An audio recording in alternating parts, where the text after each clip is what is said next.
Okay, right. Hello. Mike. Lights. Yep. Okay, I think I'm all good. Nice, fresh beard and haircut. Oh, how's everyone doing? What day is it? Wednesday. Happy Wednesday. Dewa, the Bullet Nerd King. This should be fun. I do hope so. We'll see what happens. Hey, Manesh, Delia, how you doing? I'm working on one more possible Flickr logo today. Awesome. I need to talk to you about Flickr in a minute as well. Popinder. Hola. Very good. David. Hey, everyone. Hey, David. I can tell I too have an idea. Let's see if I can get some time to make it. Okay, so yeah, what I was actually going to talk about. In fact, no, sorry, I'm running ahead of myself. We'll wait until a few more people join, just because it might take a minute for everyone to kind of jump in.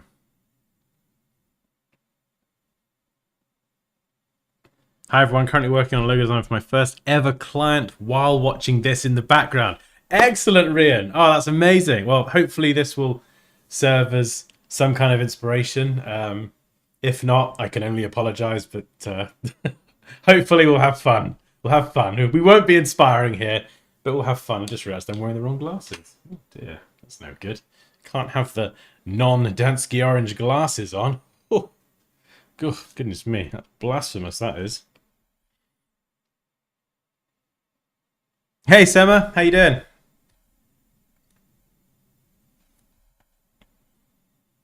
Mike. Afternoon. Afternoon, Mike. Maha. Navid. Ini Olua. Moosh, I'm hoping to finish my Flickr design tonight or tomorrow. Oh, I can't wait. I can't wait. No pressure, Moose. Moosh, I can't wait. I'm looking forward to seeing it. I'm excited like you are as well. Let's temper the excitement, guys. Just in case the stream goes horribly wrong, which it might do, because I was thinking of doing something a bit more experimental today. So all the pressure on me. Hey Dansky, awesome content, man. Greetings from Argentina. You got a lot of followers from this part of the world. Amazing. Hey, thank you so much for joining. I was just going to try and pronounce your name, but it's just embarrassing for me. I struggle. Fabricio Michele. Hopefully I got that right. I'm terribly sorry if it went wrong. Hey, Mike Phelps. Good to see you, Mike. Corey, how you doing, man? Paul Dixon. Hey, good to see you, Paul. Oh, we got the regulars in today. Raquel, hey, there you are. We're just missing Reese now. Where's Reese? He's probably busy working. Maybe he'll find time for us. Maybe he'll pop in. Maha, I learned a lot from you. Thank you, Dansky. Thanks for being a great teacher. You are very welcome. It is an absolute pleasure and an honor to be able to teach so many people across the world, and so many lovely people as well. You're all lush. Lush. I think Poppy is lush. Lush is like a British thing or a Bristolian thing near where I live. I feel like the word lush isn't really universally known around the world. I might be wrong. Charging my iPad to get into Flickr land too. To be honest, I forgot all about it until I saw this stream start. Oh no. Okay, so what I was going to ask you was, with the Flickr competition, if you don't know, we're running a competition to design a Flickr logo. And there's been some great submissions so far. Like, there's so many, I still need to sit down and go through them all. And it's amazing to see so many different creative ideas for what the business for Flickr could be. But my question was 2 weeks not long enough? For design competitions, do we need longer than 2 weeks? Because I appreciate, a lot of people have full-time jobs, and not everyone's going to have the time to sit around and just design a logo. We've got to kind of fit it around life, work, kids, things. And so, should competitions have more time is my first question. And my second question is, shall we extend the Flickr from 2 weeks to, say, like a month or something, so people have got more time to work on the design? What's everyone's thoughts on that? Hey Andrea, how you doing?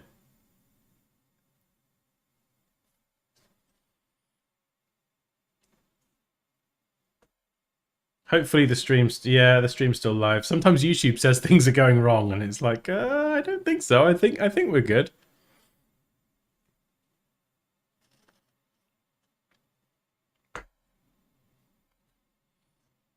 Just 2 weeks sounds good. I'm gonna do a little poll. I'll do a poll. The reason I ask is because it'd be nice to do competitions on a regular basis. So it'd be good to kind of have like a time period that just kind of stays the same. Do you know what I mean? Rather than keep switching it up. And yeah. Okay, right. Oh, should. Oh, goodness, I can't type today. Competitions last. Goodness me. 2 weeks. 3 weeks. 1 month.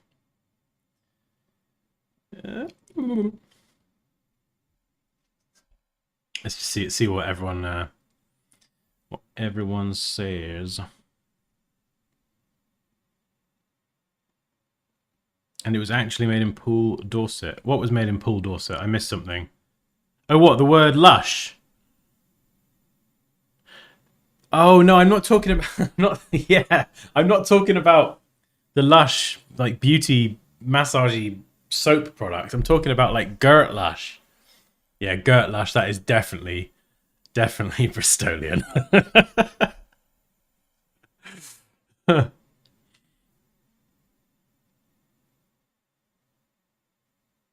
We do say lush a lot. Yeah, we say lush. I've never quite gone as far as Gert Lush.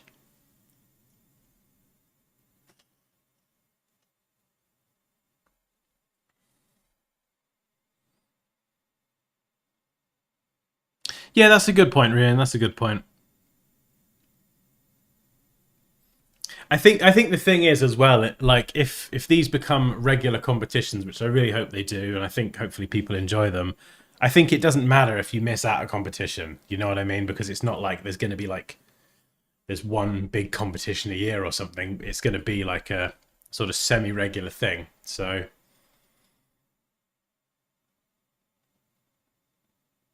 I've been away, so this is the first I've heard of it. Sounds like a great opportunity to really test people. Yeah, no, I do like that. I do like that. I suppose it's kind of like anything. Like, you know, if you give someone 2 weeks to do something, they'll take 2 weeks to do it. If you give someone 6 weeks to do it, at least for me, I would. I'd spend 6 weeks obsessing over the logo, and so I suppose maybe you're right. A little bit of pressure. I was working on the competition logo for over 3 days. 1 day left to finish the full design. I cannot wait to see it.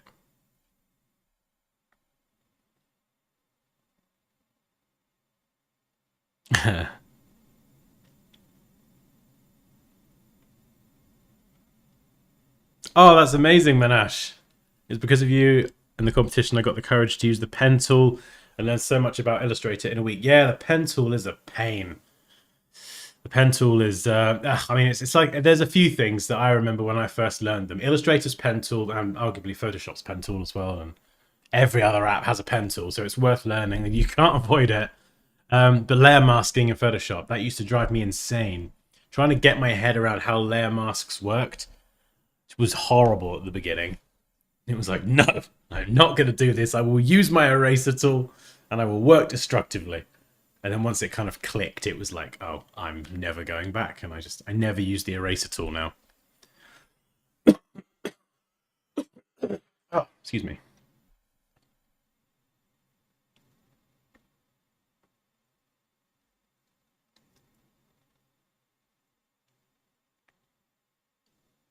I'm not so good at logo design. I really want to be honest. Mine is so simple. Aw. I mean, sometimes, you know, simple logo designs can be very effective. I think if you say you're not very good at logo design, or if you're new to logo design, I've seen a lot of people, right, who they have a good eye for design. They're not necessarily designers, but they've got a good eye for design. When they try and have a go at design, sometimes people actually get a lot right. But where they fall short and where it goes wrong is they get too fancy with fonts. They get a little bit too carried away, picking fonts that should never be picked, and then combining them with different fonts, and that's when it falls apart. So I would say if you're not very good at logo design or not very good at design in general, or you're new and you're learning, just with my advice with fonts is walk before you can run. So start simple. You know, a clean sans serif typeface, uppercase, lowercase, whatever, it can get you quite far. And I would kind of keep things simple typographically, work on the designs and the shapes and the detail, all the stuff I normally kind of bang on about, you know, those little details, your spacing, lining things up, that kind of stuff. And then start to experiment with different fonts. And for goodness sake, don't use a cursive typeface in all caps. Just no.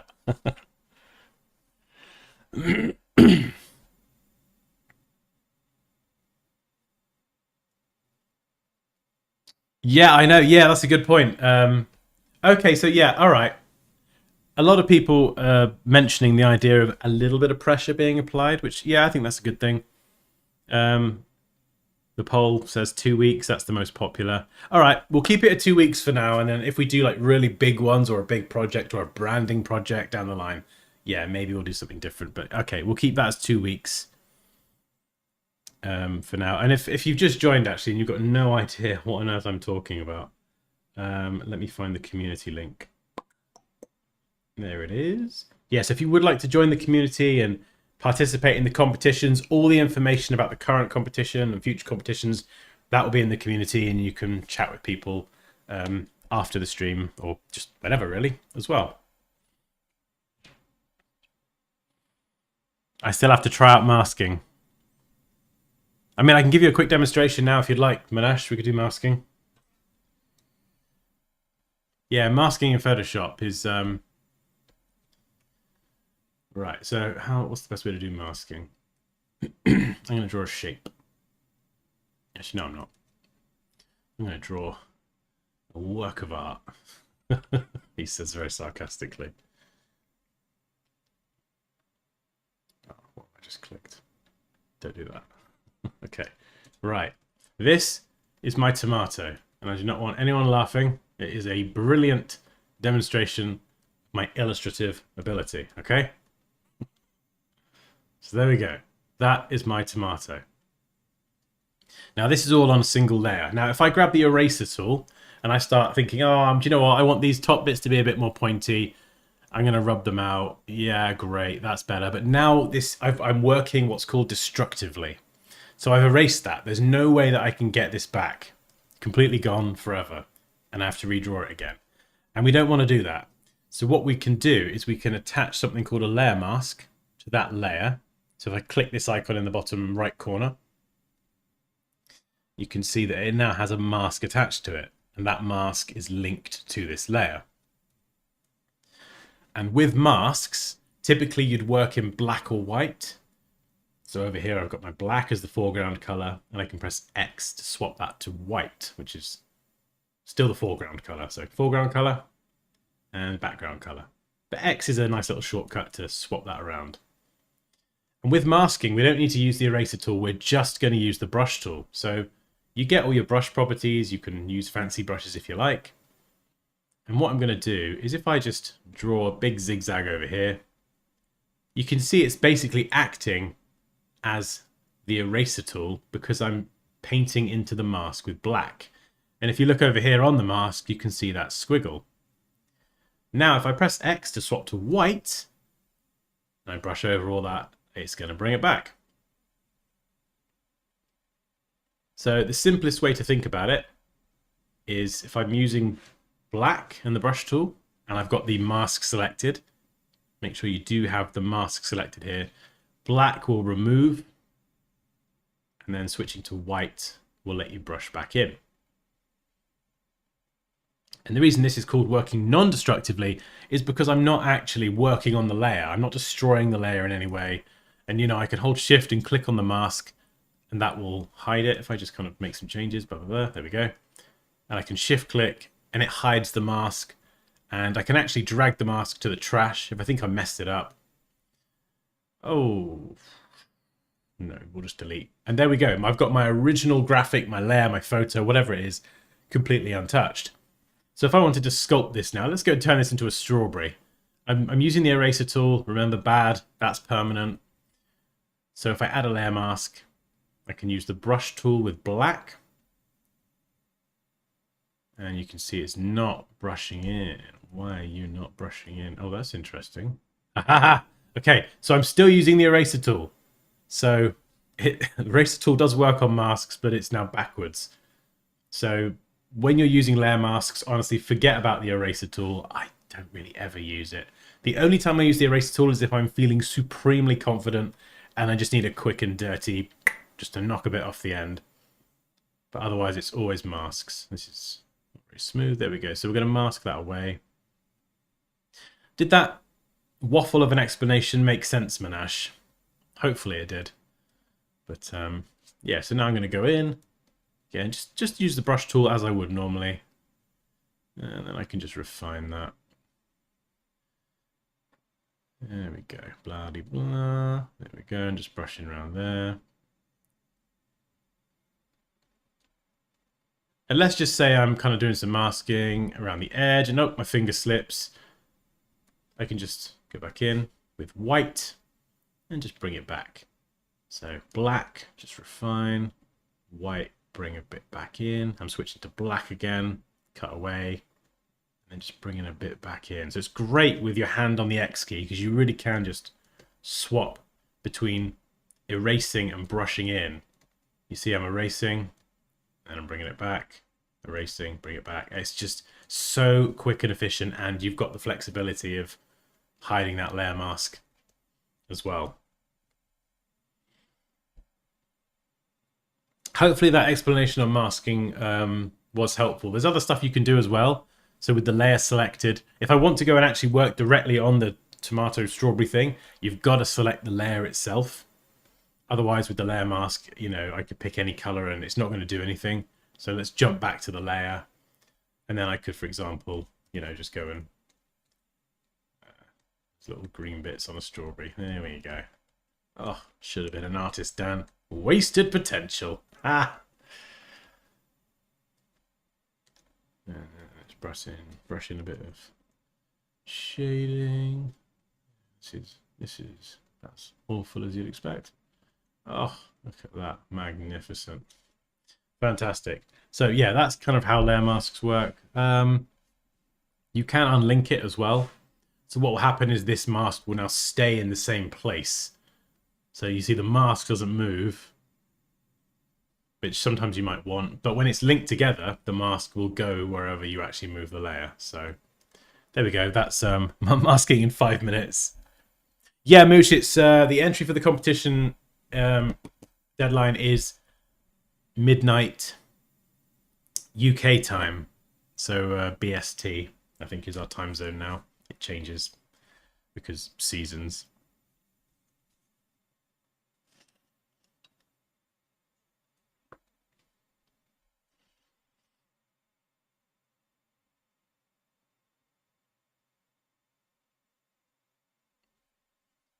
I want to design the best icons. Hey, thank you so much, Ankit. I'm actually in the process of making a video. Well, no, I've made it. I just need to do the voiceover and the intro and stuff.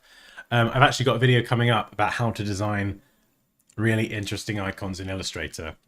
When I do icons, it's very easy for me to just kind of stick to what I know. Oh, no, not that. Let's whip this up.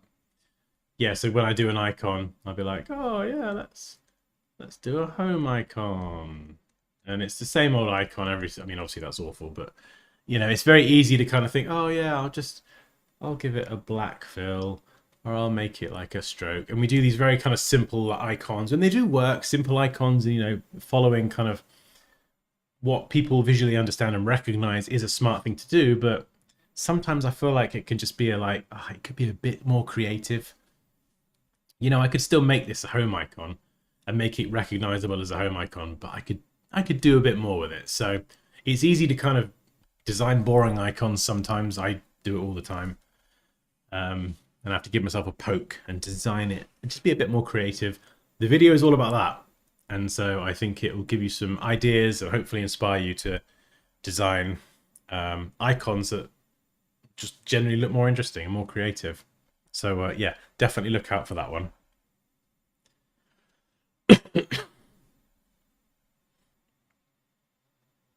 80% of my logo process is spent scrolling through fonts. Yeah. It's a funny one, isn't it, Rian, with different fonts and things. Sometimes you can find one and you're like, boom, that's it, there we go. And other times you might need to customize it or do something with it. Oh, when I think about the amount of time I spent on the Luke's Iced Coffee logo, you remember that one? Customizing things, trying to tweak the apostrophe and the font and then draw my own. And actually, in the end, I just slapped on a standard typeface. And it looked great. All the effort went into the more illustrative part of the logo mark, and yeah.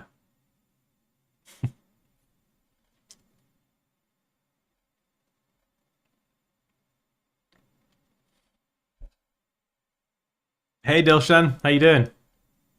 Beautiful strawberry. You're too kind, Delia. Do you use a pen and a tablet connected to a computer? Maybe I should do a video on this, because this is a question that does come up, I think, every stream. Hey Tom, how you doing, man? How are you doing? I have got your message. I've got a backlog of messages to reply to and competition entries to read. Yeah, so generally, a lot of time if I'm editing video or I'm feeling lazy, I'll use a trackpad, because I can just put 2 fingers on the trackpad and I can scroll up, down, left, and right, which makes it easier. I will use a mouse sometimes. I've got a Magic Mouse somewhere and a Logitech MX Master 2S. I know some people in here have got the fancy 3S. Ooh, look at me! But I'm not quite there yet. This one does just fine. It's a great mouse. It really is. And if I'm doing anything that's like retouching or something more illustrative, like you've probably seen with the logo for Daria, the P logo, a lot of those curves and lines were done with a pen display.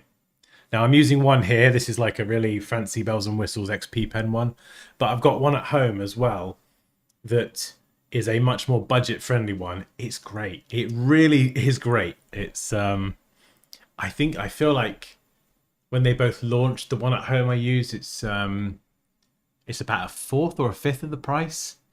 This is one from like a sponsored bit of content from like a year or 2 ago now, and it's the big one. I'll try and hold it up without breaking the stream. There we go. It's the XP Pen Artist Pro 16 TP. And it's amazing. It's very, very heavy duty, very good construction. The one I use at home is the XP Pen Artist 12 Gen 2, I think. It's about a year or 2 old now. They've probably got a new one out, but that's much more budget friendly, but you get that display as well. And there's for retouching and drawing more illustrative graphics and lines, organic shapes.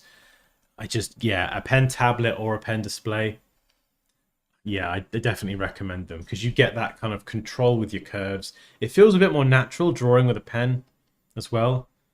I guess because a lot of us as kids will kind of draw with pencil and paper or whatever. Not that that's a thing anymore, but yeah, you also get control of the pen pressure, so you can press a bit harder or press a bit lighter, and it changes kind of the density of the lines that you're drawing. I'm getting it, but I'll come back to this again after the stream ends and try it myself. Oh, you're welcome, Anash. I think, yeah. If you just keep going, you'll get it. You'll get it. It'll click. It'll click.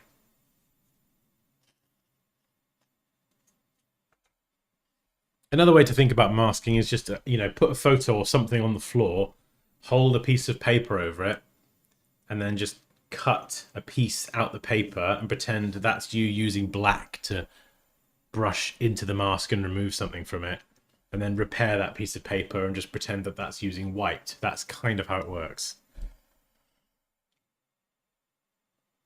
You had your color pencils out for thicker. Oh, maybe it's just me then. I'm a digital beam through and through. I don't do pencil and paper at all. My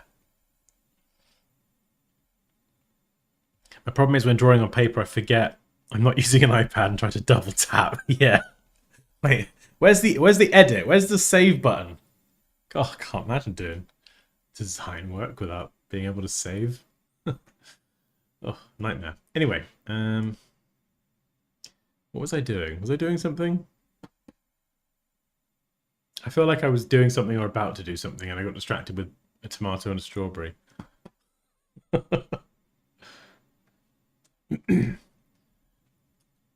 No, it's gone.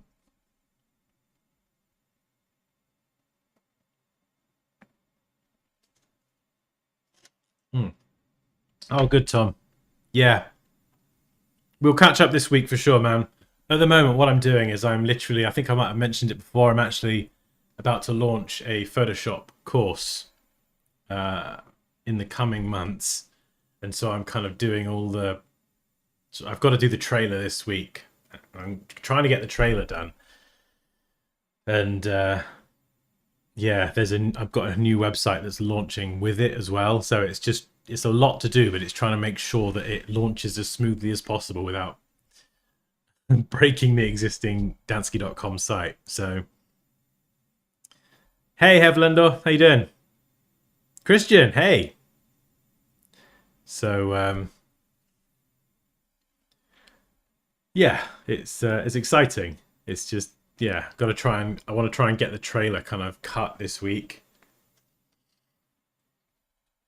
But I'm very excited to get that one out there. I can't wait to see what you guys think. Looking forward to it. It's going to be Photoshop. It's going to be for people who have never used it before, if you're a beginner, and then it's go through all the beginner stuff, and it's going to go into like more intermediate stuff as well. Not quite the Photoshop masterclass, but there's other courses coming. So there is going to be a Photoshop masterclass. I've got a lot of stuff cooking at the moment, Tom, but I don't want to talk about it just yet in case I'm still fine-tuning things and ironing stuff out. So I will be ready to talk about it and what my plan is for the courses I'm launching for the rest of this year and early 2025 soon. But I just got to check I covered all my bases before I start talking about it too much. But yeah, basically the goal, I think I've said this before, my goal like is to just teach everything I know. I've got a lot of stuff I know and I need to put it in courses and get it out there. And exactly, yeah, I totally agree, man. Photoshop will always have my heart. I was using it at 16, 17, and like I'd go to school, I'd come back, and then I'd be boom on my laptop on Photoshop, playing around in Photoshop 7. I fell in love with Photoshop, and it's probably one of the most Illustrator's the most useful, I think, but Photoshop is the one I probably have the most fun in. That and logo design. In fact, I'll show you something I was working on last night till some ridiculous hour. Yeah, where is it? It's a little bit creepy. It's very video game inspired, but it's just a bit of practicing my retouching techniques and stuff. I love this kind of stuff. Fantasy, RPG, video game, whatever. I love me a bit of that. And I just love Photoshop. I love Photoshop so much. I do. Illustrator or Photoshop could like power an entire design business. You wouldn't even need anything else. Maybe a bit of InDesign for like a big publication. But just those two apps together, you can do so much. And yeah, I need to teach. I need to teach everything I can really do in these apps. And I've got the masterclass for Illustrator, but there needs to be one for Photoshop as well. So yeah, rest assured that more courses are coming, and I am gonna teach to the best of my ability. Also, you probably know that I've been a bit I don't know. I'm getting a bit sick of all this AI everything. Like I'm really kind of everything is just AI nowadays, but it is useful. It can be useful, but I don't know. I kind of worry we're going to create Skynet by mistake, and we're going to have to relive Terminator movies. I don't know. I just don't trust our species with AI.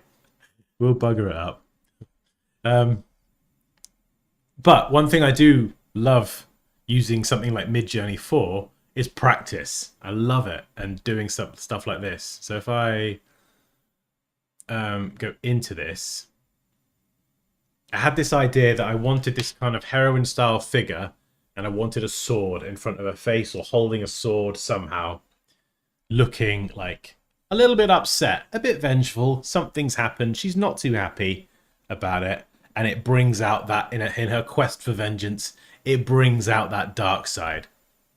And it challenges, you know, she's a good person, but she's doing bad things. And it's kind of playing on that idea that, you know, what's the saying?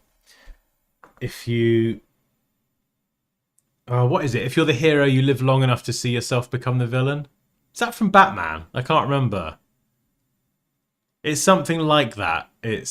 And that was the sort of inspiration behind this.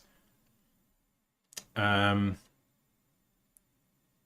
if I just open up the progression here, so this is where it started. I kind of, oh, hang on, I missed one at the top. So yeah, I generated this character. It kind of gives me a sort of Senua's Sacrifice vibes a little bit, but I generated this character, this Viking Nordic kind of warrior, and this one had the exact expression. So I was like, this is the one I want, but I need half the face to kind of be sort of, you know, a bit demonic, a little bit kind of evil, for want of a better word. And so I then generated another version of her, but with a more kind of demonic aesthetic, and then added a sword in. This was from... Oh no, I think I generated the sword as well, actually, because I knew it was going to be big, so I needed a big high-res sword. And I kind of tried to get her hand as well, but I think it looks better when it's kind of just coming up a bit. So I'm adding the shadowing to the face. Some more shadows on the face. Highlights to the right of the sword. And we've gone full sinister on the right hand side. So the sword was meant to be kind of a dividing device. And then you've got these kind of runic symbols, which is, I think, a font called Jotunheim. And if you look very, very, very, very carefully, it actually says Forever Dansky down there in those kind of very Norse-like symbols. Just a bit more retouching. Then I blurred the sword. So we kind of blurred the sword so it's out of focus, so the focus is on her. Added a bit of red around the hair. Bit of kind of flame to the eye. And then moved the entire sword over there. So it kind of was there, and then I've moved it over here. I think there's a few different versions. There's one where she's holding it straight. But it's hard to kind of position the sword without obscuring the facial features too much. Oh yeah, there we go. That was it. Yeah, so I had to make the sword a bit thinner. And so I wanted to be able to see both eyes, the nose and the mouth. And that was kind of where I landed. But yeah, I just thought I'd show you that, seeing as we were talking about Photoshop. Because I was just playing around with this last night and having a great time. Oh, cheers, Tom. Photoshop is the main reason I got into graphic design. Hey, same here, Dilshan. I love it. Oh, thank you, Mike. Oh, Delia, you're playing Cyberpunk. Oh, man, that is such a good game. I haven't even got through the DLC yet. I've started it, and then I started my save all over again. But I did install it a couple days ago. I need to sit down and have a good Cyberpunk sesh. Yeah, rough launch, but my goodness, that game is good now. Wow, like, what a comeback. Where do you get your imagery from? It depends. So I used to get a lot of imagery from Adobe Stock because they had a big selection, but I don't have that subscription anymore. I get a lot from Envato. I get a lot from Unsplash and Pexels.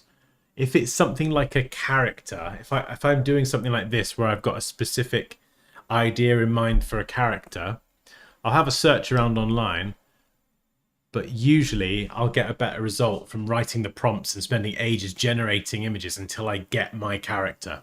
You know, I'll have this idea in my head for something, and I can show you another one, actually. I'll give you a good example of that.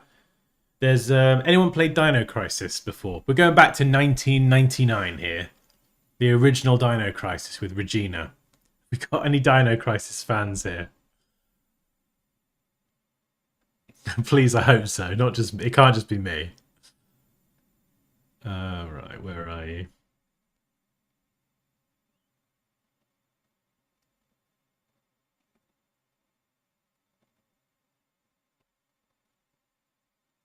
Exactly, Delia. Yeah, it was meant to be like really kind of leaning into that duality. Is it just me, or is Dan into the duality of things? Are ice and fire good and evil? Do you know what? You might be onto something there. Yeah, I think you're probably right. I think you are absolutely right. I think it's probably more the last few years as well. I think the whole is giving me shades of Senua's Sacrifice. Yes, indeed, Tom. That mixed with a bit of kind of Viking, I don't know, maybe Assassin's Creed, but a bit of like a Viking female Nordic shield maiden or something. That was the inspiration. Yeah, I don't know.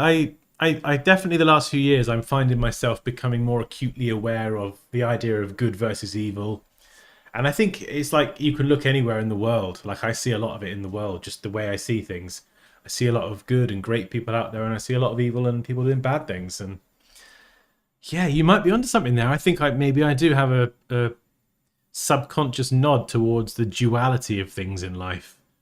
Didn't even really think about it like that. No, I haven't tried the brutalist designs yet. I've seen a couple YouTube videos talking about it.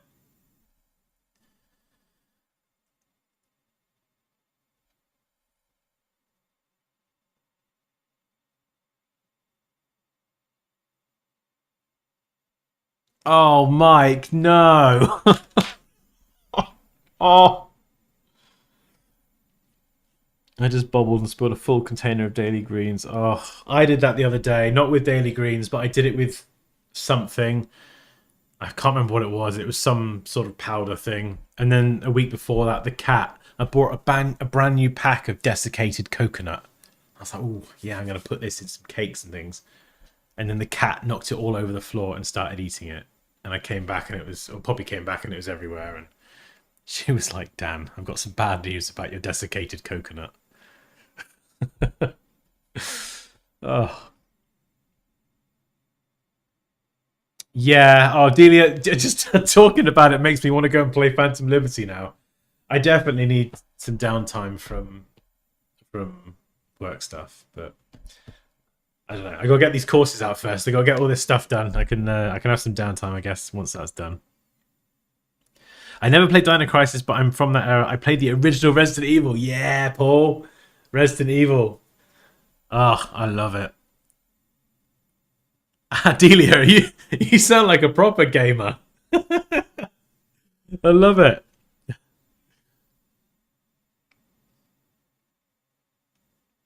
Yeah, it's kind of like that, Raquel. It is. It's kind of like, well, is it a superhero being born or is it a villain? Do you know what I mean? Again, sort of leaning into that duality. Yeah, I've played. Just side note, I've played all the modern Resident Evil games. Like two remake was just chef kiss. It was amazing.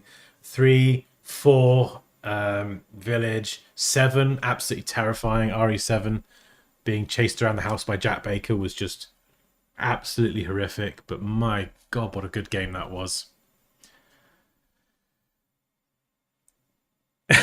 The cat. There you go, Mike. Just let the cat. The cat will sort it out.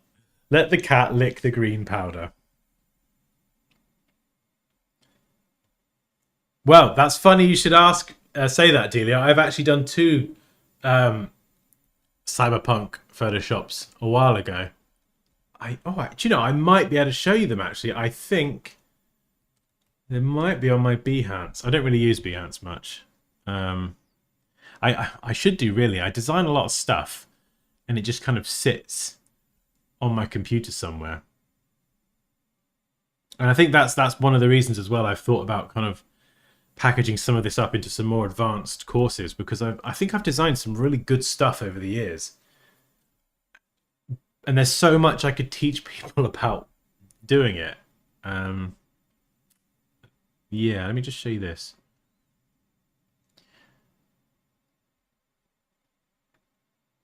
Oh, can I shrink that window? Or is that it? Yeah, so, wow, when was this posted? This is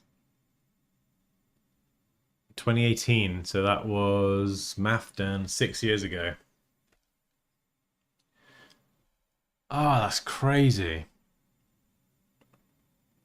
Huh, that's not bad. I'm looking at it and there's a few things I'd change. Oh yeah, I remember this. It was around the time that EA started bringing in loot boxes into all their games. The Star Wars loot box fiasco, so she's got the letters there. FUEA on her knuckles. That was it.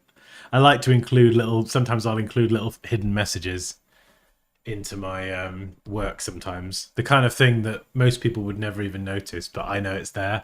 It's like a little Easter egg to me. Oh yeah, this is cool. Wow, I've not seen. Yeah, they stuck the lollipop. I gave her a robot hand, a pistol, an earpiece. Cyborged her up, a lollipop in her mouth. Cyborg neck. Added all these neon signs in the background. God, yeah, this had a lot of work go into it. This was one of the. I did a lot of photo manipulation before this.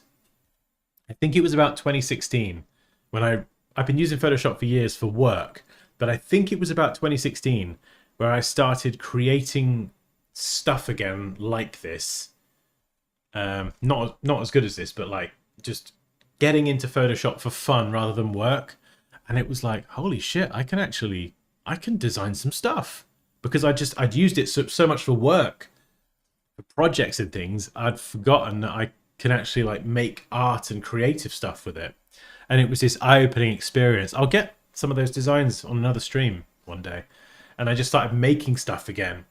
And I think this is probably one of the first pieces of like photo manipulation, like a full scene I did at the end of all that in 2018. And it was like, wow, I can actually make things. Because I think I've used the tools for so long, I know how a lot of them work. But I just forgotten, one, how much I enjoy it, but two, that it's like I am technically competent enough to make stuff. Yeah, did a few here. That was a similar sort of time period, I think. Hey, Resident Evil, just while we're talking about it. I think I used a lot of, what was that 3D app? Adobe had a 3D app that I think they've since killed. Was it Fuse? Adobe Fuse? I think that's what it was called. So the scene here was, this is the police station. It was built using just images and things. And then the zombies were made in 3D in Adobe Fuse. And then I think the character Leon here was made in Adobe Fuse with a police uniform. And then I just added his head from somewhere and put a pistol in his hand. God, Adobe Fuse, I'd forgotten about that. Oh, Delia, you'll like this one if you like video games. So this one here, this is actually my character from a game called Demon Souls. So everything you see here in the foreground, if you've played Demon Souls, this is where you've got, I can't remember what the area is, but there's flying stingray things in the air. Right by the Archstone. And so this is actually my character wielding like a spear. And I took a screenshot. A lot of games now have photo modes and things. I just screenshotted my character and was like, I'm going to put my Demon Souls character into some art. And then I kind of made this mountain and sun flare in the distance. But yeah, that's another way to get. And if someone said earlier about where do you get your images, you can actually make your games where you can make your own character, especially, and then they have a photo mode, so you compose the character, get a picture, and then you can put your picture into, or you can take your character and then build the scene around them, and that I mean, yeah, I love doing it. I don't do it enough. This is the other Cyberpunk one. This was done bit later. What year was this? Oh, 22. Wow, I didn't think it was. Unless, oh, I don't know. Maybe I did it before then, but published it in 22. Yeah, I think I did this. I definitely did this longer than 2 years ago. Ugh, go away. What's happening? Why has that thing popped up? Oh, God, what am I doing?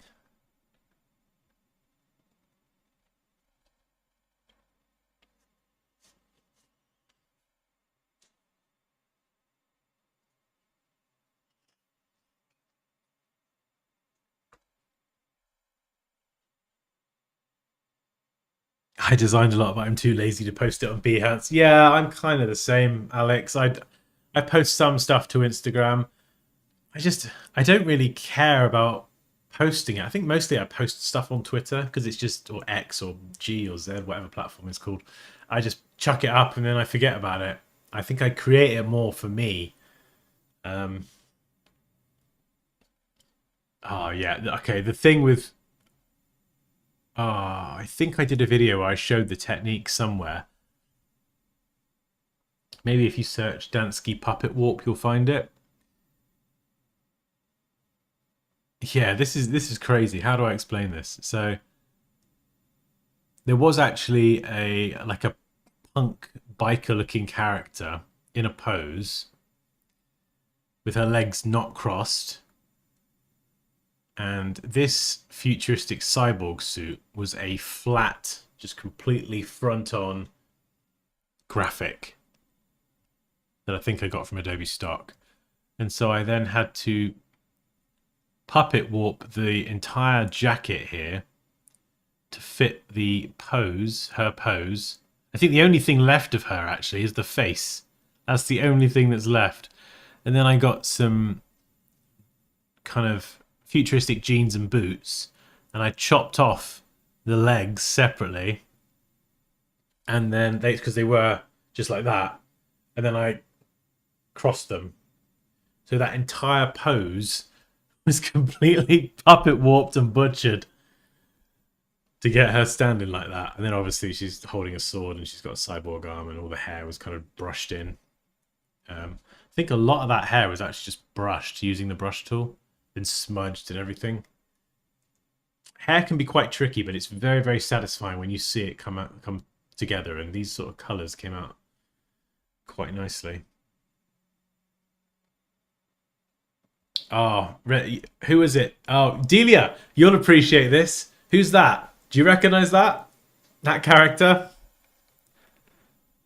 From a game we were just talking about a minute ago.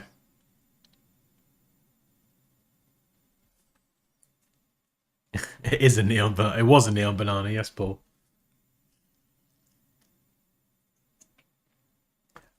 Yeah. Who is it though? Which one?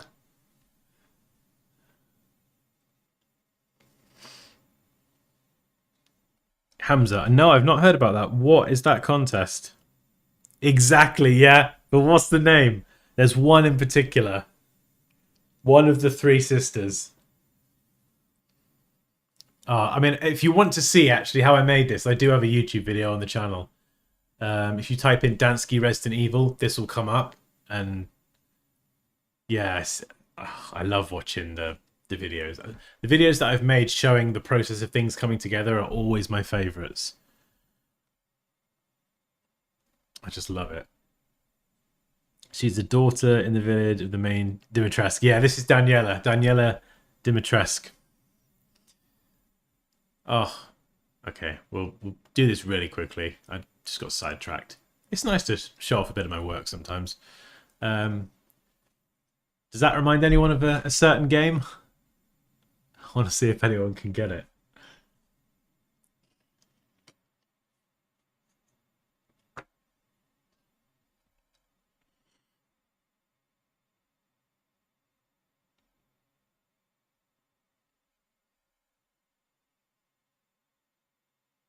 Okay, DeviantArt contest collaborating with Call of Duty should interest you and the viewers. Oh, okay, interesting. I will, hang on, I'll make a note of that. DeviantArt Call of Duty contest. Cool, thanks for letting me know. Yeah, no, this is from a game called Dark Souls. Probably one of my favourite games of all time. And we got a couple others there. But yeah, those were the two cyberpunk ones anyway. But I love this kind of stuff. And the reason I like using Midjourney for things like this is because oftentimes I'll come up with an idea and I'll have a specific character in mind. And trying to find... You can use paid stock imagery, but even I found with paid stock imagery, trying to find the right expression or the right look on your character or anything You can do it, and then you could take bits of one face and put it with another, but I find it easier and more fun actually experimenting with prompts and waiting to see what you get to try and generate the characters specifically using Midjourney. Just because I use it to kind of generate my own stock assets. Like, I don't get any satisfaction, but if Midjourney generated this entire thing, I would get absolutely no satisfaction from that whatsoever, because it's just done all the work for me, and I don't get to practice and like test my skills. I don't enjoy it. There's no fun for me there, and I don't learn anything. So I have no emotional attachment to anything that just gets generated. But if I can use it to generate all the stock assets and the bits and pieces, and then I get to go and do the work, that's one way that I like to use it. Also with UI design, like I've got my background, a lot of it is in UI design. And so I like to design UIs for games and things. And I can use Midjourney to generate kind of characters or game-related imagery, so I can focus on the UI design, which is kind of what I do. And then I get game character assets kind of that I can just drop in. Oh, right. Is that what Fuse went on to become? I don't know if Fuse became so. I think it was Dimension. Fuse was like 3D characters, I think. And Dimension was 3D in general and scenes.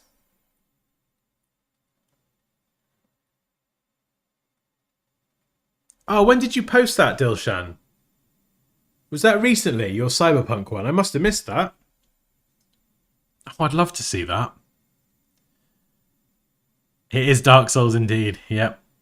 Hamza, it's Sif. Exactly. Okay, right. Let's get on to what I was going to do today. So we've not got a ton of time, so we're gonna put a bit of pressure on me, which will be hilarious. So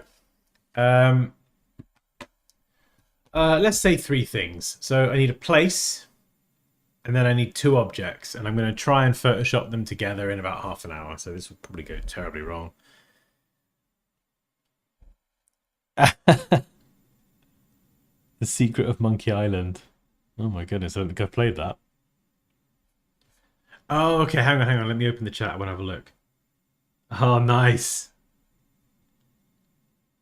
Is that you in the picture as well, Dilshan? Oh, that's one thing I need to do, that. Put myself in my own artwork. Sonny Jackson does that a lot on Instagram, and it's just so cool. Yeah, that's wicked, man. That's so cool.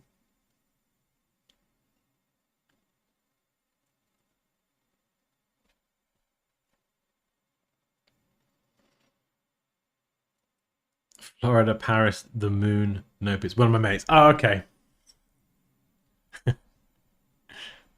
Stand here, friend. I'm going to turn you into art. Yeah, so we're going to get a place and then 2 random objects. And I'm going to try and put them together.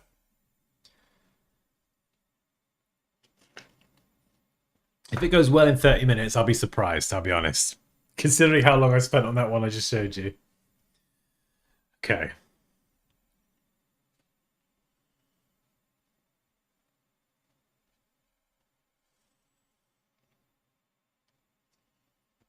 Hey, Famous. By the way, if anyone would like to join the community, you can chat and enter competitions. All the info's in there. There's the link to join the community.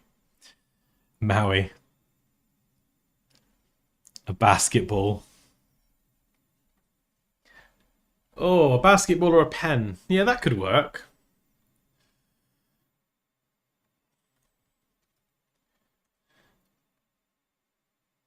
I'm going to use Envato because they've got a great 3D library, and they've got a basketball. Okay, basketball. Let's try that.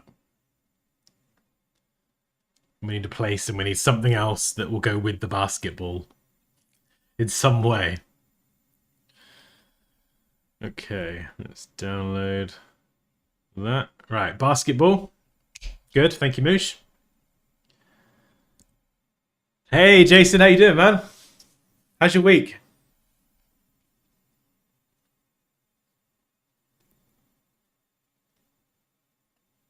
A fish. A basketball hoop.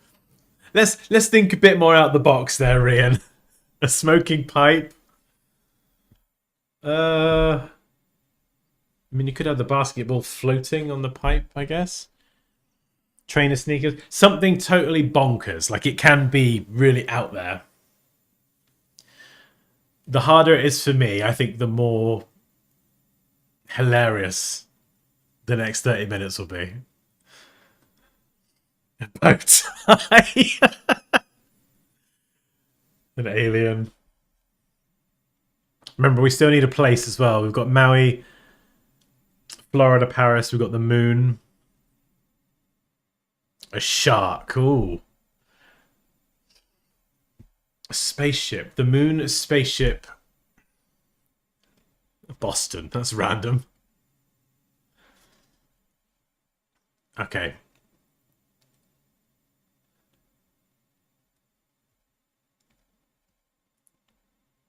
Misty Moorland. A giant sausage.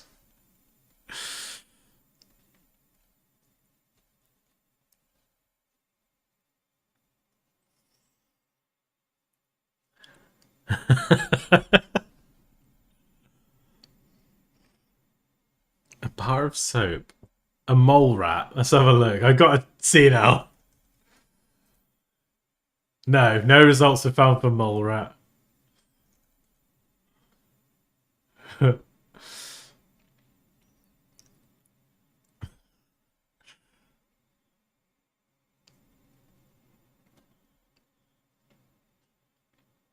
A hammer.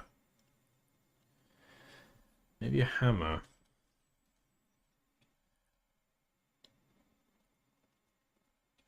Yeah, we could do a hammer. Ooh.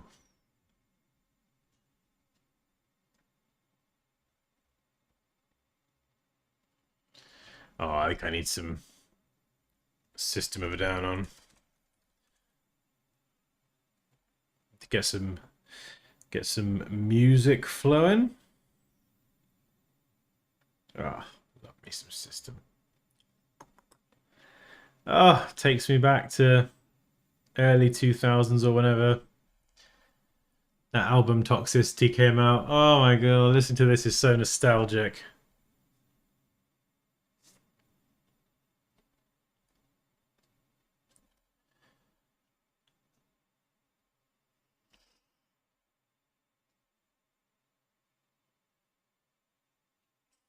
Cheesecake, a monocle. A flying beagle. Okay, let's have a look. Let's have a look for warehouse.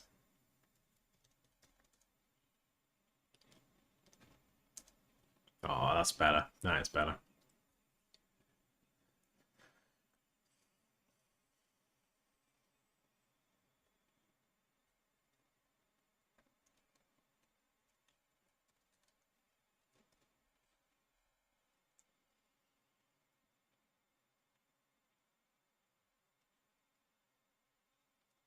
Now this is it's sort of warehousey, but I think it will make a cool image. We'll try that.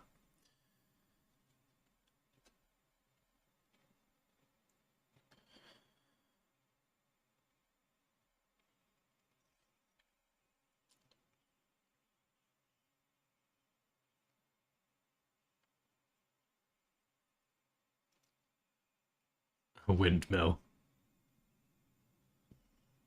Basketball playing leopard.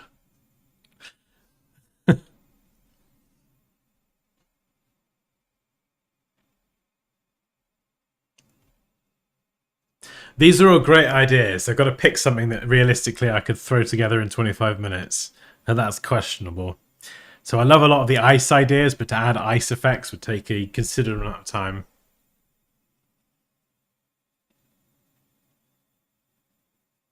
Yeah, no, I've just got a few ideas sort of off screen at the minute.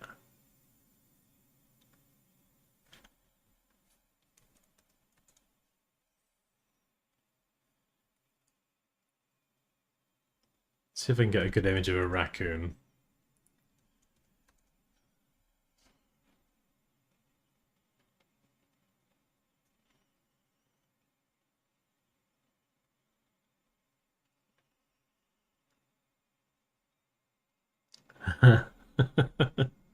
Oh, he's so cute. Roast chicken. A fairy castle. Okay. Maybe something circular to go with the ball. Right, I'll start. Hang on. I'll start with the. What have I got? The warehouse and the basketball. Because this is one area of compositing images together that I've always found the hardest, and I've got to be careful because I can still easily muck it up if I try and rush. Right.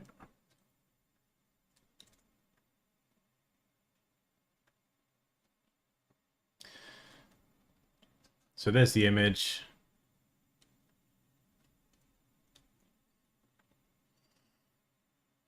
It's kind of a warehouse, but I like the way it's got these sort of light streaks coming through. I'm going to copy this in. From Envato Elements, it comes with a shadow.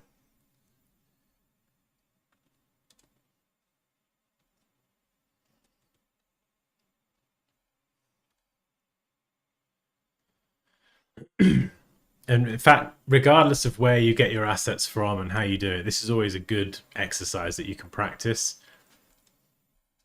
Because you've got to think about where the light is coming from. What should we do?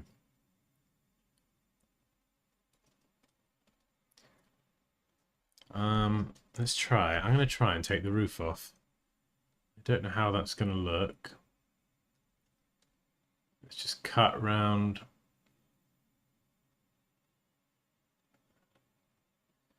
There we go. We'll keep those pillars, something like that. Right.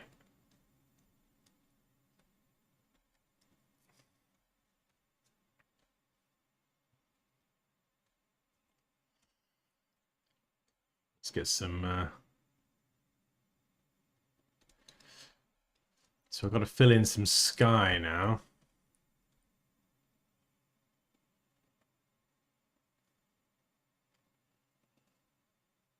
No, because we are tight on time, I'm going to use generative fill to add in some sky and we'll see what it comes up with. I want to focus my time on the basketball. And the other thing to be decided.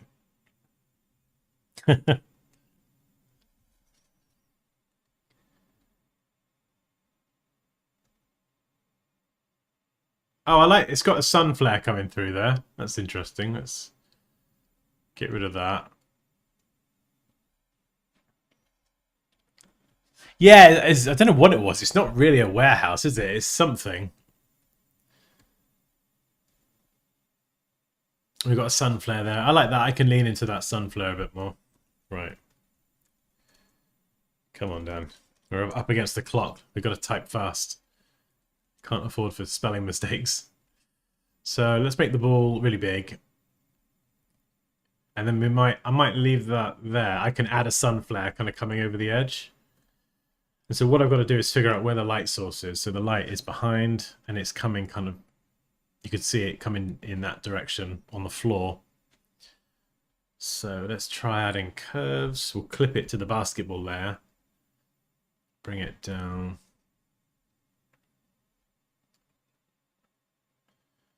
Right, where's the light going to be? So now I'm going to use a soft brush with a low flow. We'll go for 20%. I'm just going to try and brush around where light is going to be hitting.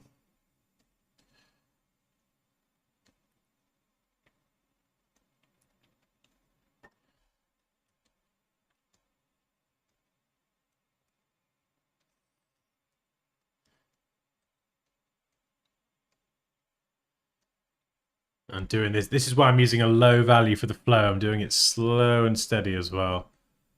Don't want to overdo it. If I crank it up to 100, you can easily just, you could start brushing in like this and it can look rubbish. Really slow and steady. What is it? Slow and steady wins the race. And again, same technique as before, Manash. These adjustment layers come with a layer mask. So I'm brushing in with black and then using white to remove. So I'm able to brush in kind of where the light sources are.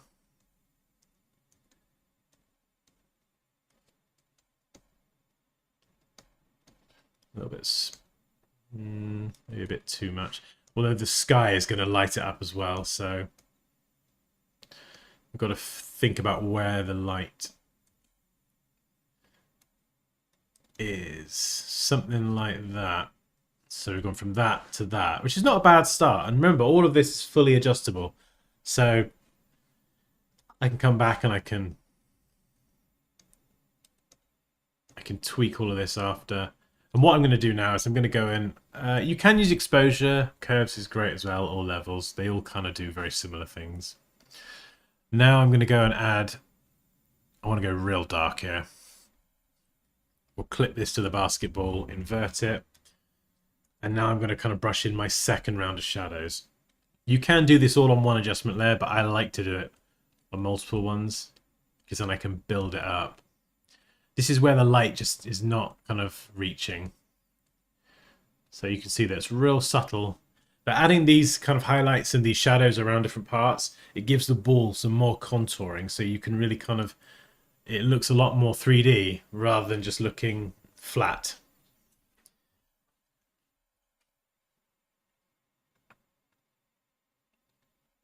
Half chicken, half leopard. Yeah, it is a little bit like a viaduct, Rian, you're right. Yeah, generative fill it is awesome. I know there's a lot of controversy around AI and the generative features and stuff. But the reality is I use generative fill all the time. I don't like anything, tools, software, doing the creative work for me and like coming up with the ideas. But if I need to like quickly, remove something or quickly kind of just take something out of an image, add something in here, extend an image out, like that's where I think it's really helpful. Like even here, like I think it's done an okay job, but if this was like a proper piece of work, I mean, it does look a bit low res. I would go and find a bridge and I would then try and Photoshop parts of it. So for me, the generative fill, it really is a tool. It's just it's a more advanced tool that is slightly controversial, but it can be very, very handy. It's especially if you're like a creator and you're in the YouTube space or whatever, and you're trying to work fast and you need speed. Right, now what I'm going to do is I'm going to add a solid color and try and match this color, not green. We'll match it to whatever the sun color is. So it's kind of yellowy-ish. See how this works. I love this technique. We'll invert the mask. Again, we're going to drop this down to, let's go for 10. No, damn, that's 1. Let's try 10. And I'm going to start with a large brush. And what I'm going to do is I'm going to click. That's 10%. Shrink it down. 10%. Down 10. And what I'm doing is just creating this staggered glow. So it starts off soft and it just gets more and more intense towards the middle. And it can add like a bit of drama, a bit of a sun flare. And you can actually go back up. In fact, I should have done that. I'll do that again, actually. I should have done it with a softer brush. Yeah, you want a nice soft brush for this.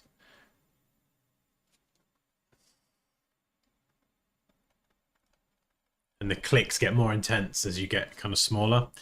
So, and you can use a blending mode. You could, you could drop a linear dodge in there or something. Screen, maybe.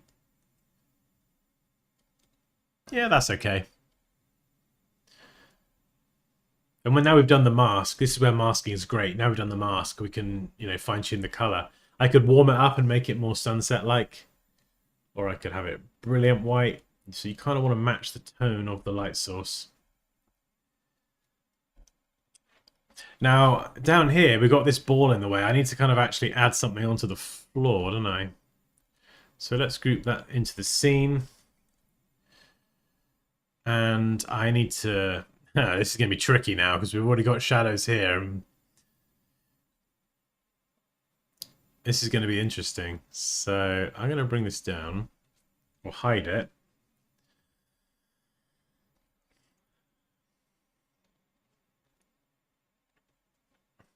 Let's just brush that in at 100%.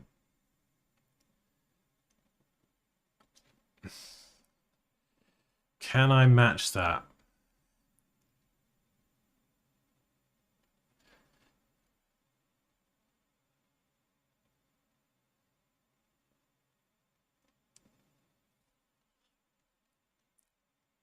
Yeah, going to be tricky. I'll show you another trick.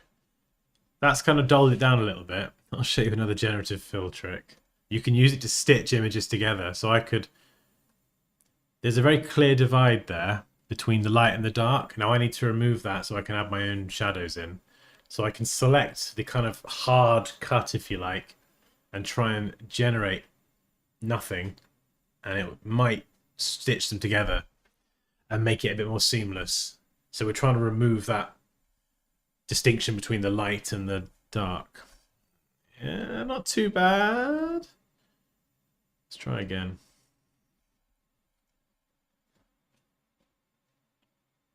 A pangolin. A train, yeah, that would be cool actually. Yeah, so it's not the highest res, but something like that. Instead of looking like light now, it looks more like dirt. And what I can do is... Now it's kind of muddied that dividing line a bit.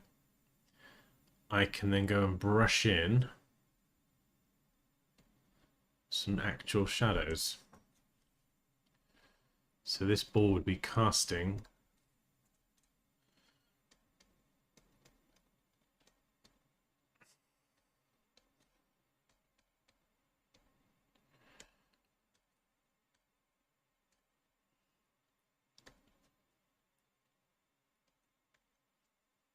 And then a little bit of light would be sneaking down that left side of the ball. So just darkening this part in the foreground. This is actually coming out alright, and considering how quick I'm doing it. Now what I'm going to do is add some more shadows around the edge. That's going to help kind of accentuate the depth of the beach ball. No, down. Basketball. Let's bring that down. We're going to just bump up the flow a bit.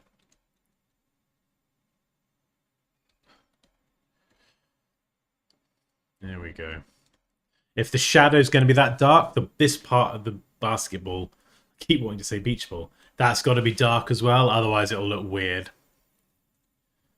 You see the difference there? I mean, just this has taken what are we on? 15 minutes. It's gone alright actually. Even just the basketball alone, you know, we've blended that quite seamlessly.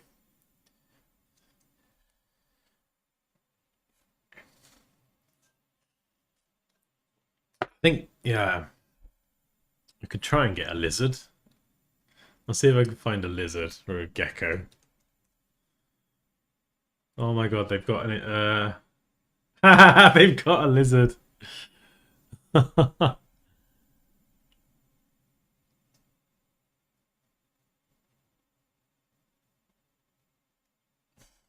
try a lizard.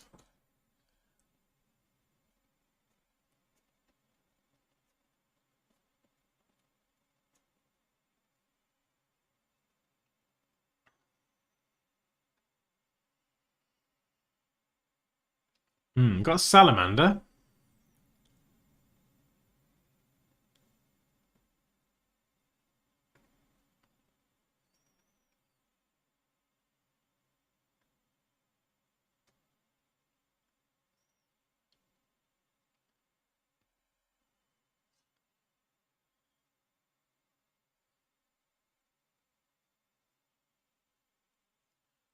Bearded dragon.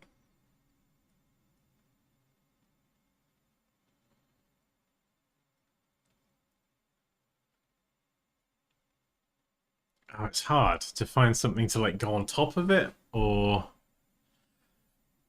I will try a train actually.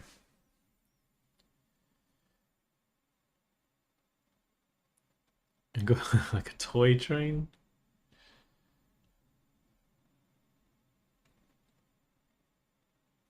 Oh no, maybe yeah, we could get a train in there. Oh, like I've got like a sort of more steampunky tram. Yeah, let's get that in there. Who is it? Was it Dilshan or someone that said about something like that? I'll show you. So this is what you can do with Envato Elements. Their 3D library is amazing. So I can try and match the angle to up here where it's going to go. I think this is a flying tram, but I'm going to try and make it look less flying. I've just got to try and get the angle right. Wow.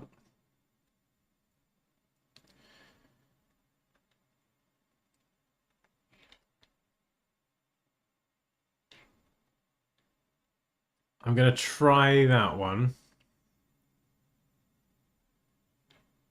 We'll see.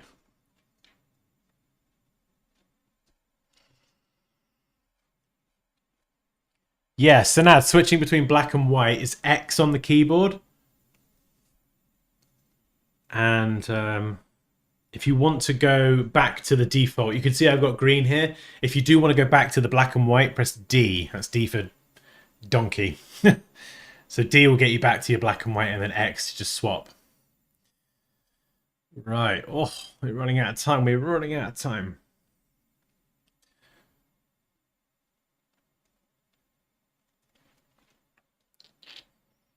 Let's have a look.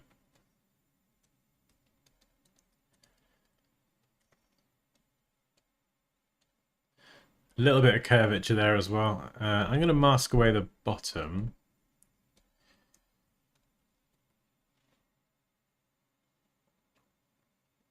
It's a flying tram, which is great. But I want it to be a more traditional tram. We'll move that down.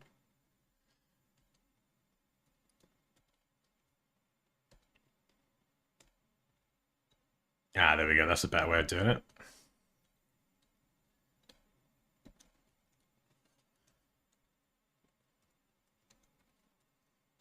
So this is a good example of where I would unlink the mask. So now I can keep the mask in place, which was the bridge. That's where I masked. And now I can kind of adjust it. So I could have it quite low, but I kind of want to bring it up so you can see some of that mechanical bit, but not enough that you can see it's a flying tram. So maybe there. And I'm going to copy and paste it. I'm going to try and do two, actually. I could go on to Envato Elements, flip it the other way, and get the other end of the tram, but because we're stretched for time, I'm going to try and do a double one. Maybe a triple one. Right. There we go.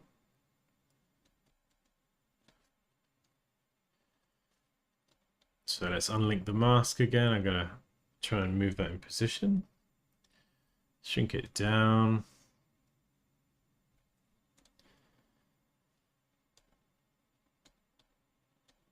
And I'm going to warp it a little bit as well. I don't want to distort it too much. Just... Ah, hang on. I need the layer mask unlinked.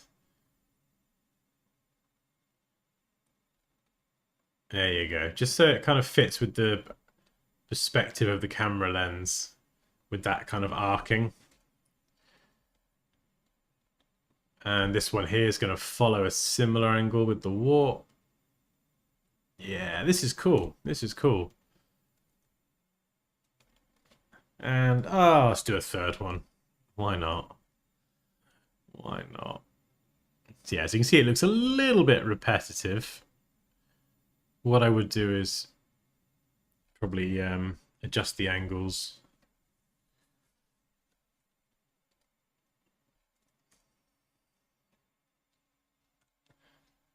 There we go. So we've got a train running over there. And because all the layer masks are unlinked, I can actually use this now to move the train around the track. As you can see, some of it does kind of creep out. So I could center it a little bit. Make it a bit bigger. Yeah, that looks pretty decent. And we'll just go in and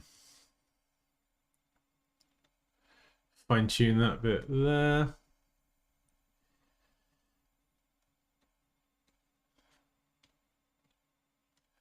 Okay, what do we got? Let's call that tram. Yeah, a little bit of fisheye, that kind of aesthetic.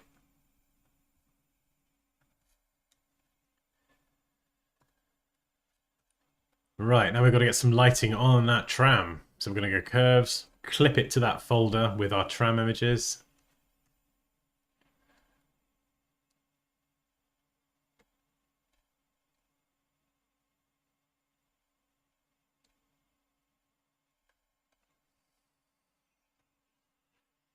And we're going to do the same actually with the background.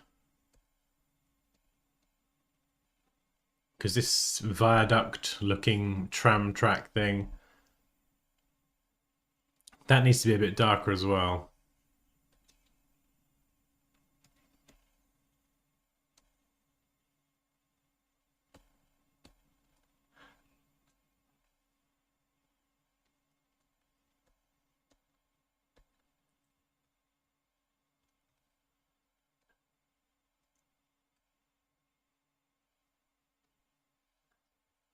Yeah, probably a bit too dark now, so I'm going to go back and just a bit.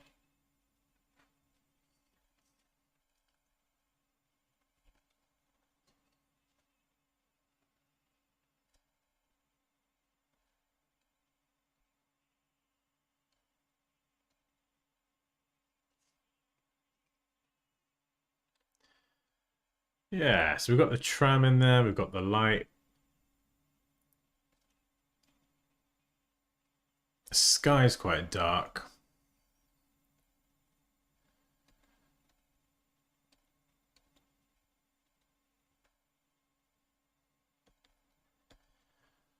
Let's try and lighten that up a little bit.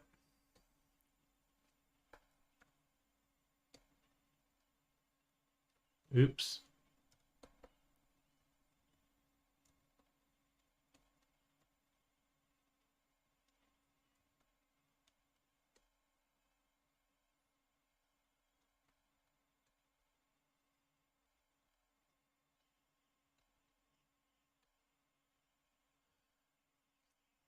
That's the very quick and lazy way of doing it.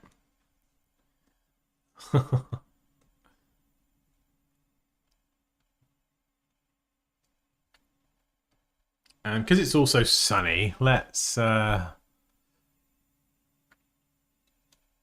a color balance adjustment layer. We can warm everything up.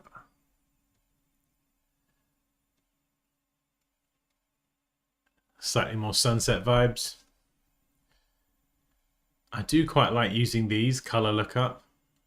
They essentially use color profiles, which can give you a sort of more stylized look, or this one here kind of accentuates that sunset.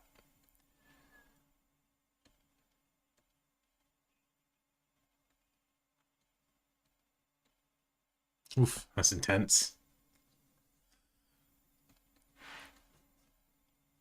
Yeah, so these are fun to play around with. I quite like this one actually.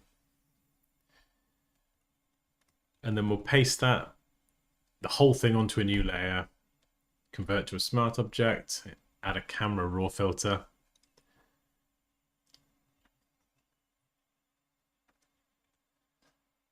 There we go. And a great way to get your graphics to just kind of pop out a bit more in Photoshop is to bump up texture and clarity a pinch. Dehaze can be good if you want to add a bit more atmosphere. vignette. Maybe not here, I don't think. I like to add a bit of grain. These 3D graphics sometimes come in very, very clean because they are 3D. And adding that bit of grain, that noise, helps kind of blend the 3D with the real stuff. Yeah, so it's a subtle difference, but you can see it just kind of helps some of those details pop a little bit more. And the edge of the ball, it's a bit too hard. Because again, 3D graphic coming in perfectly.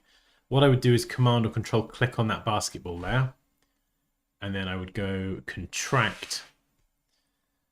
And it's off screen. I'm going to contract it by a couple pixels. So it moves that selection inside by 2 pixels. And then I'm going to feather it, which will soften the edge. Now the size here depends on the size of your image. I'm going to try 0.5. And then I add a layer mask. And you can see now, there it's like jaggedy and very crisp on the edge. There it's a bit softer.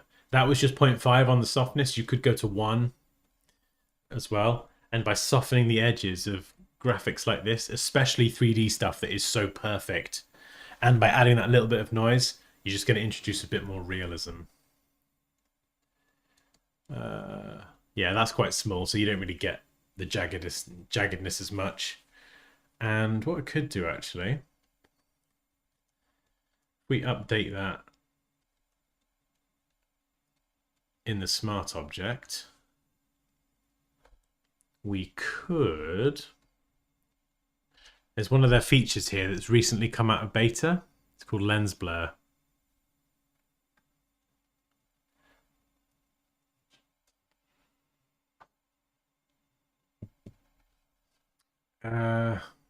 Right, let's get rid of you. Lens blur, yeah.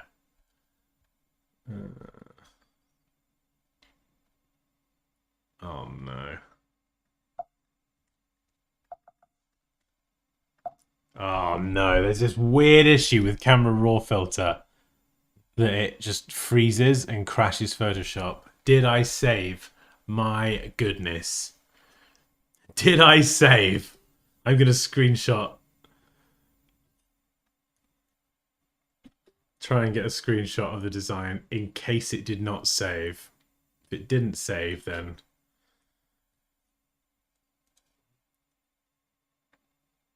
Oh no. And it was going so well. Right, where's my PSD file? Please be there. Let's see if Photoshop will recover it. I know, Riyad's like, no!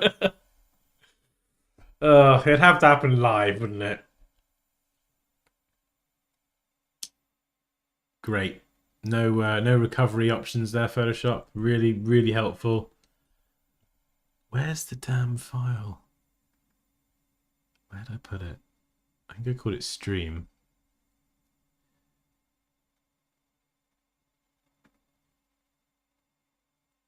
Oh. All right, we've lost a bit of progress. There was only one more thing I was going to show you anyway. So I've got a screenshot. I can work with that. Also, screw you, Photoshop. How dare you do this to me live? Yeah, there we go. I grabbed a screenshot. I'm usually pretty OCD on saving, constantly Command or Control S-ing, but obviously not this time. So this is where we got to, and what I was going to do is show you something. So let's convert that to a smart object. We'll just have to work with what we got. Okay, yeah, you work now, don't you? Yeah, now I've lost my work. So lens blur, this feature's awesome. And it will try and intelligently detect which parts to focus on. So here it's kind of focused on the ball, and you can click visualize depth and see which bits are in focus. So the yellowy orange is in focus, the purpley stuff, the pink stuff, that's kind of more out of focus. So I can click blur now, and I could go and there's a brush tool with all these features here. Let's soften the edge of the brush a bit, and I can go and blur all this. Let's go for crazy blur. We're going to have some wild depth of field here. So let's just Oh, what is happening? There we go. That might be a bit too much, but if we unvisualize the depth, I'll add a bit more focus on this kind of strip here.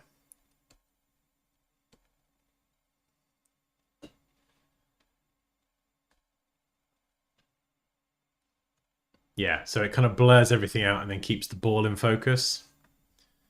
So if I turn it off, you see everything in focus. And then here we just put that focus on the ball. And if you saw my work earlier, I love a bit of blur, depth of field.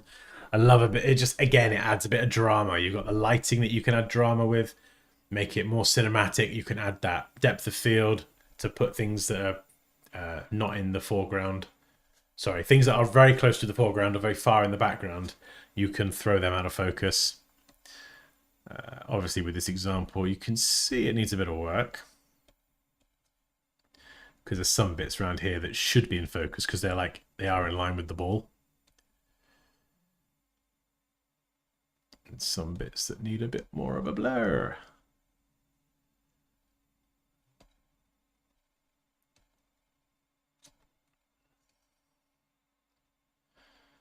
Yeah, there we go.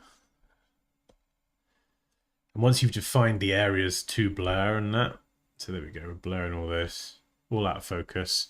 You can then adjust the blur, you can boost the bokeh effect. Yeah, that makes a pretty big difference. I like that. All right, well, we'll save this. It's not layered or anything. Final design. At least we got a screenshot there. Ha! Dansky and Co. 1, Photoshop nil. Yeah. So there we go. We've got a basketball, a warehouse that became an aqueduct train track, and we have a flying tram that isn't actually flying. That's not bad for, what, half an hour? But the biggest thing I really wanted to show you was the lighting, specifically on the basketball. That's something that I found really difficult. I still do find it difficult if I rush.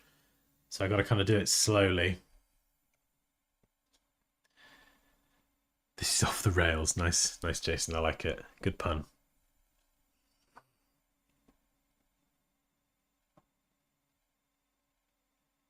Yeah, good point, Billy. Yeah. Yeah, you could just have one mask applied to the group.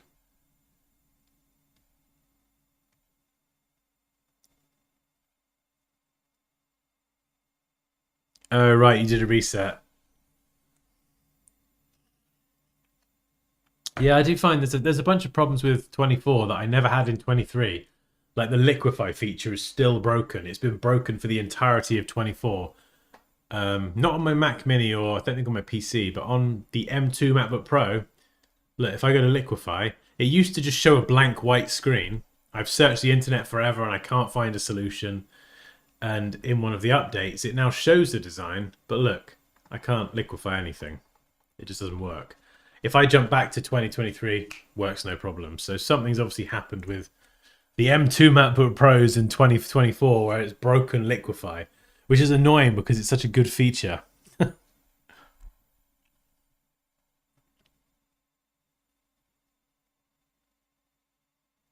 Yeah, I think I do have an autosave turned on Delia as well, so it probably is somewhere in a folder.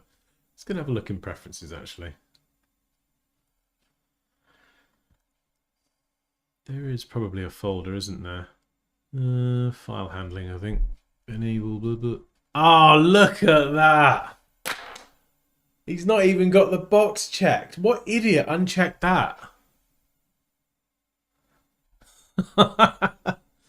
Oh, hang on, it's not letting me check it. What? Why can't I check the box? Oh, there we go. Ah, another bug. I'm clicking on the box, but it won't check. But if I click on the text... Jeez, man. Goodness me. Well, there we go. That explains why I've got no recovery information. Oops.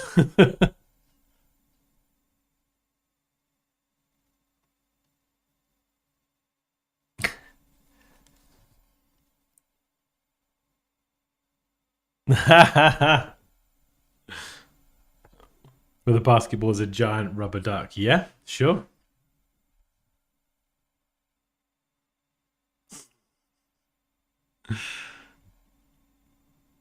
Send it to be a strongly worded email.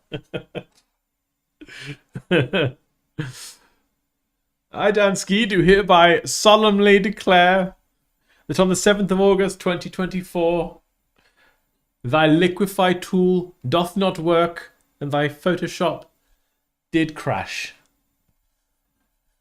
Regards, Dan.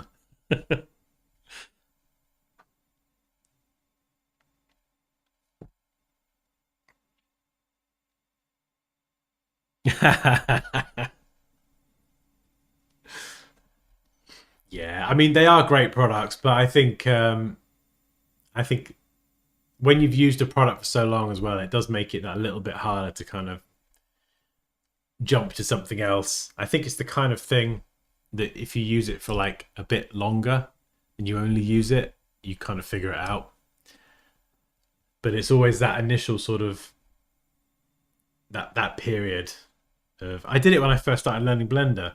I was more familiar with Dimension, so I would do a bit in Blender, it would get complicated and overwhelming, and so then I'd go back to Dimension, and this kind of happened quite a lot, and then I just gradually, as I got more comfortable in Blender, I was like, oh, actually, I can just do stuff in there. Now I've kind of figured it out. Right. Okay, I'm going to have to shoot in a minute. It's been amazing, guys, as always. If you'd like to join the community and chat or enter the competition that ends in 2 days on Friday the 9th at midnight BST, which is UK time. Then you've got 2 days to submit your Flickr logo. And there's a link to join the community as well. Oh. I don't know why that was unchecked. I've never unchecked that ever. Why would I uncheck that? The only thing I can think is that maybe Photoshop turned it off because I was running out of hard drive space. So maybe it was like, oh, you know, maybe there's no hard drive space to save these automatic backup things. I don't know. So it just turned it off for me. Thanks, Photoshop. We have all of Friday. Yeah. Yeah, what time? Where you're Portugal, aren't you, Raquel? I don't know what time zone that is. Is that BST or CET or? But yeah, it's basically midnight at the very end of Friday, crossing over into Saturday.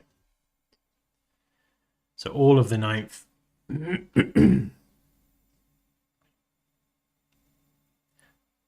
Oh really, Paul?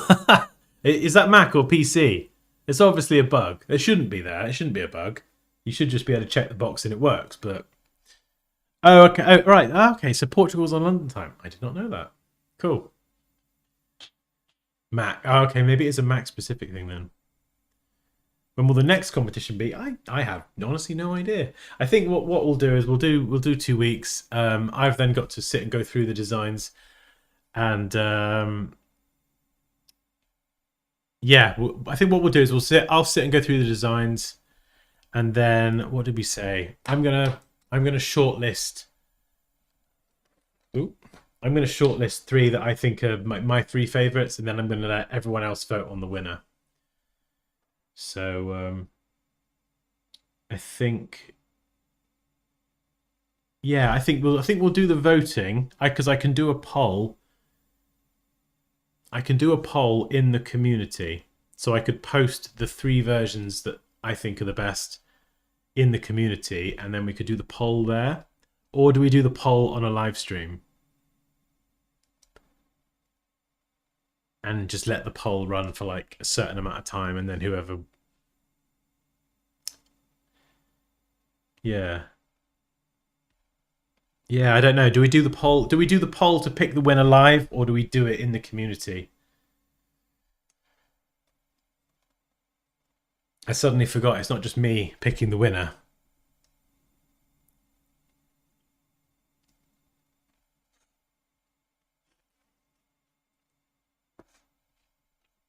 I am still streaming Pops, yes, but I will be on my way shortly.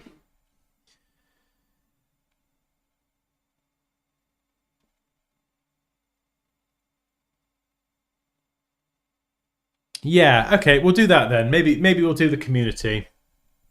Because we can do a poll in the community, I think. So we'll do the poll there, and then I'll do a stream where we kind of announce the. In fact, we'll do a stream where once we've got a clear winner, we'll do a stream. I'll announce the winner on stream.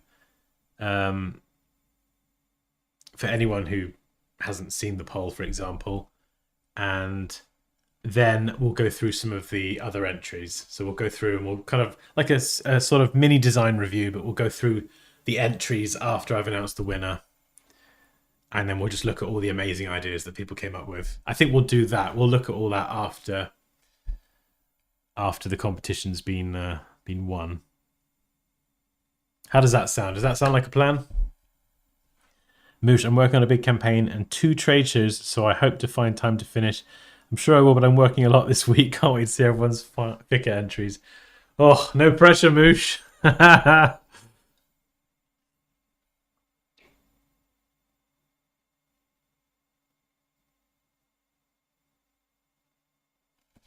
amazing. Right, so if anyone would like to join the competition and the community, I will post a link here. And if you know, to be honest, if you know any other designers or you know other people that you think would be interested, feel free to share this link far and wide. Stick it on other social platforms or whatever. Essentially it is a community for creative people to come and chat with others and enter competitions and things. So feel free to just plaster it out there. I'm working on my last entry. Oh, I still need to finish mine. I know I'm not entering the competition. I said to Poppy, I think she needs to make an entry. Yeah, Poppy, where's your entry, huh? Where's your competition entry? Oh, man, I don't even know if I'm going to get mine done in time. But I'm not entering, so it's fine. I can work on my thicker entry for the next, 5 years. Or something like that. Oh, man. Cool. All right. It's been amazing, guys. Thank you so much again for jumping on stream. It's always a pleasure hanging out. And, oh, no, there was something else we were going to do. Okay, so just for 5 or 10 minutes, just really quickly. I know, Manash, you said you wanted to jump in. In the community, if you go to the Meetups tab at the top, there is a live room. There's a live room. It's basically a 24/7 Zoom call thing. I'm just going to jump on there for 10 minutes. If anyone wants to kind of chat and say hello and ask me questions or see something demonstrated or whatever, I'll be around for the next 10 minutes. So if you are in the community and you want to jump in and say hello face to face or whatever and just chat, say hi, whatever, go to the Meetups tab at the top and then there's the live room link and you can join that way. So I might see some of you in a minute, but if not, thank you to everyone for joining. It's been amazing, and I'll catch you in the next one. Have a good week, guys.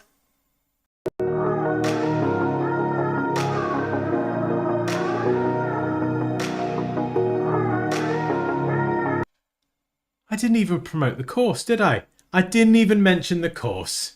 Didn't even mention it once. Hang on, wait, stop. Before you go. See, I told you I'm terrible at marketing. Right, here's the Adobe Illustrator Masterclass. If you want to learn just 17 years worth of experience packaged down into 7 hours of video, and you want personal instruction from me, you want guidance from me, if you get stuck, then I am here to support you with that. So there is a link to my full Illustrator Masterclass.